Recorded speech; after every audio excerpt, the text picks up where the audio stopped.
Okay, so we talk about, okay, now let's look at this thing here, and I point at the staff. And the books that I use, they have a standard notation staff and a tab staff. Also for bass. Oh yeah, and chords up there, yeah. The bass version I have is exactly like that as well. Just with four lines in the tab and 4 lines in the chord diagram. The book is called well, actually, this one I get from Charles Dumont and Son Incorporated. It looks like this. The bass. Oh, you know what? I don't know if they do the bass version. I think the bass version is one that I used actually for the longest time. But Brandon, I'll show you what it looks like. That's the way Brandon's bass tablature book, and it looks exactly like the other one. There's actually sites where you can print out free printer paper. They're really good, but the one thing that's really important is that what you're doing here is you're kind of creating I mean, in its most glorious state, a personalized method book. So we don't want all these loose sheets that get stapled and taped and put in folders. You're not going to get college kids like that. I mean, if you get a college kid, they're not going to treat it like it's a college course, which they really ought to. But my point being is, like in college, they got their binders and their little books, and they put them in these bags, and everything is kind of supposed to be orderly. And then, of course, as the year progresses, everything is just kind of chicken scratch and stuff. Well, they won't even start. They're just going to start off as chicken scratch. That paper is going to get put in a case. It's going to get it's going to just destroyed. So what you want to do is you want to get a book in this case, and it's like you're looking at $5 or something. So it's not a big deal. Okay, so yeah, so I look at the standard notation, and I go, okay, how many lines do you see here? They'll count or whatever they gotta do, and they'll say there's 5 lines. And then you say, okay, now this is the kind of thing you've probably seen stuff like this before. And then what I do is like I'll write the word staff above it, and go, okay, see, that's a staff. All right. And then there's this thing over here, and then I draw in the clef, whether it's treble or bass, depending on what the instrument is they're learning. And then you write, it's a bar line. You write bar line there. Okay. And then what does that do? Now, what does the line do? And they'll say, like, separating notes, and you'd be like, well, there's not even notes. I don't have any notes written, so, that can't be it exactly. And they're like, well, and sometimes I'll say, imagine that this staff is like a Subway sandwich. All right. If that staff represents a Subway sandwich, what does that line down the middle represent? And they're like, oh, the separation or cutting it or whatever. It's like, right. So it separates. That's the key word. It separates the staff into 2 pieces. All right. These pieces. See, I could do more, and then I'll do 2 more, so it'll be 4 measures as there usually is. Now we have 4 pieces, right? These pieces are called measures, and so I'll kind of highlight the fact that it's a piece and it's a measure, whatever. And this is where we usually see stuff like this. And then I'll put a note in the first space, and whatever. I'll put 4 notes in there. Okay, now you've seen these kind of things before, right? And they say yes, they say no, but most of them have, because they've seen them somewhere in a cartoon, or school, or even if it's erasers, at school, or this toy kind of folders that have pictures on them and stuff. Anyway, they've seen it somewhere probably. All right. And then what you do is okay, now there's a really, really, really good reason to learn how to read this way.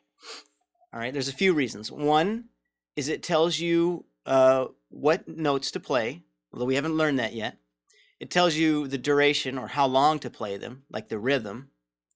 Also, it's a universal language. So if you wrote this down and you handed it to a piano player, they could play it. Or if a piano player wrote something down from piano and handed it to you, if it's bass clef, you could play it.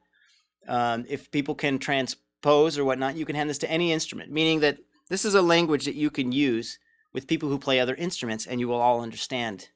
So it's got a lot to it. It shows you the pitch, the rhythm, and it's universal.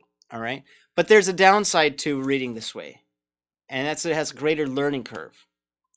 What that means is that it's harder to get the hang of in the beginning. It takes a little bit more hard work, and I'll show you why. Okay, so I point at the first note that I wrote down and say, can you tell me what that note is. Now, obviously, they can't. It's like, okay, so you can't because we haven't learned that yet, right? And you see they're all different. All right, well, that first one is F, or whatever it actually is, because you wrote it down yourself. And you go, okay, so that's an F. Cool, so now you know, no big deal. Go ahead and play an F. And they don't even know where F is on the fretboard. It's like, okay, so now you can see why this gets tricky. First, you have to learn the notes on the page. And as we talked about, that's universal, right? So that doesn't have anything to do with the bass. That has to do with the paper only. You just have to know the notes on the paper, and that's it. That's the first step. The second step is you have to know the notes on the bass. And that has nothing to do with the paper, does it? Because I could just say play an F or something, or you could play a note and tell me what it is, but you have to know where that is here. So first you have to know the notes on the paper, which is music general. Then you have to know the notes on the bass, which is bass specific. The third step is that you have to be able to put that together in time and play a piece of music as you see it. So obviously that's quite a task, right? And that's why we want to learn that eventually someday. But today we're going to learn a different thing. Now you see below it, there's another staff, right? But this staff is different. What's the difference? Okay, it has 4 lines. So these 4 lines, why do you think there's 4 lines on that instead of 5? Now here they may say they don't know, and then you can give them a clue. Go, well, here's the difference. The standard notation staff, pointing at the regular staff, that one is music general, and the tab staff is bass specific. This is just for us as bass players. And so why does it have 4 lines on the bass staff, you could say, or tab staff, which is for bass? And then they may get it or not. Well, it's because there's 4 strings. Oh, exactly.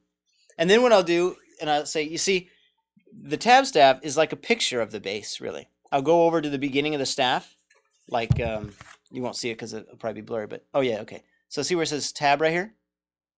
What I'll do is I'll draw in a guitar neck, a headstock right here. Like I'll connect it so that they can see that indeed it is a picture of the bass. You just want to squash this possible contradiction right away. You point at the lowest line and say, okay, the lowest line is the lowest string. Can you say that back to me like that? Because you want them to know there's no contradiction. Yeah, the lowest line is the lowest string. Get them to say it many times. Like here's our mantra today. Because if they don't get this in their head, they're gonna look at it and see this string on top in their mind, and they're gonna see the top line, and they're gonna have all backwards in their head. So that has to be that's the ultimate thing is that you have to squash any possible contradictions, because contradictions can't exist. But you see, they always do this. They always go like, oh, okay, I get it now. It's like this. Man, if they're in that, that's like, yeah, right. It's not how they play the guitar, but also it's like, imagine if they go, oh, I understand how to write. You take the real way and do it upside down. That's what they're saying in their mind. You can't allow this mistake to happen. Basically, you just have to make sure that they know the lowest string is the lowest in pitch, not the lowest to the ground. And you have to make sure they know that the low line on the paper is the low string. The low line is the low string. The low line is the lowest string. Like, that's it. Okay, so when they got that down, then what you do is, okay, so that's going to be what string? And then have them answer it. You try to get them to answer it. Basically, you're a teacher. In your best lesson, you're with, especially, I mean, if it's advanced, maybe not, because you're kind of beyond that. But in the early beginner lessons, your best lessons are the ones where you provide 0 answers. Yeah, and also you won't be there at home, and if they need to know an answer, they might have to figure it out. So you got to just give them the tools to think. So anyway, then you go, okay, so it's an E, and then you write down E. And what's the next one? And they're probably not going to say A. They're probably going to go every alien. You go, yep, A. And you say, yep, A, And so you put the names of strings, every E-A-D-G, every alien drinks Gatorade, right? You put it on the staff. You go, okay, so what they're looking at now is they're looking at like 4 lines with a headstock and the letters of the strings on them. You know what I'm saying? And you go, okay. And now what they're gonna do is they're gonna put a number, like you say that to them. All right, and this number tells you what fret to play. What if it says this, and then I'll put like number 3 or something on the low E string. Can you play that? And then they take their time to find it and play it. All right, you ready for the test? This is where the test comes in. And what you do is like, okay, I'm gonna come up with some notes at random, completely random, arbitrarily, and I want you to find those notes. All right. So then you just pick one, like 3rd fret G string. Usually I start with the low string and the high string because it's easiest for them to find. They'll get kind of confused between the D and the G. So I do those, but I do them last. So I start off and I just basically pick frets at random, and I do them one at a time. Like, okay, how about this? Can you play that? And they find it. You know, I start off basically on the lowest and highest string in the first 3 frets or so, first 3 to 5 frets, and then I'll write.